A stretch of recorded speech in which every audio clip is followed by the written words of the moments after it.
È in questo scantinato, usato come magazzino, che si sarebbe consumata la violenza ai danni di una sedicenne del Montello, trascinata giù per le scale e abusata da almeno 2 uomini, uno di questi il titolare del locale, un'attività di kebab dell'alta marca, frequentata alla fine dell'orario scolastico da molti giovani, uno stupro che ha portato all'avvio di un'indagine delicatissima quanto complessa, con il gestore, un 27enne pakistano, che ora si trova agli arresti domiciliari, come confermato anche dal dipendente che nelle scorse ore si trovava dietro al bancone dell'attività ancora aperta. Honor is, I think, arrest him in Carbonaria. Con le mani l'uomo fa il segno delle manette, dice di trovarsi da un mese nella Marca e parla in inglese. Sembra non sapere dell'orrore che si sarebbe consumato al piano di sotto e delle accuse terribili mosse al suo datore di lavoro. Rape in April here in this kebab. Work in kebab and no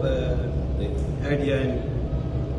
Okay. 1 month in here. 1 month. See. Oltre al titolare del kebab, indagato con l'accusa di violenza sessuale su minori in concorso, c'è anche un secondo uomo, 29 anni, che al momento dello stupro si trovava nel locale, denunciato poi per favoreggiamento un terzo di 24, tutti sono pakistani. I fatti risalgono all'aprile scorso, la ragazzina si trovava nel locale dopo un pomeriggio con gli amici, sta aspettando che il padre la vada a prendere. È in questo momento che il 27enne tesse la sua tela e offre da bere alla ragazza, che probabilmente si fidava di lui perché cliente abituale, un mix di Coca-Cola e whisky che la stordisce e la rende vulnerabile. La minore viene portata così nello scantinato e abusata. Poi, ancora stordita, la portano fuori dal negozio e la fanno sedere su una sedia. Quando il padre arriva, trova la sedicenne in uno stato di semi-incoscienza e chiama l'ambulanza. Una volta all'ospedale e ripresi i sensi, la minore racconta di aver subito un rapporto completo.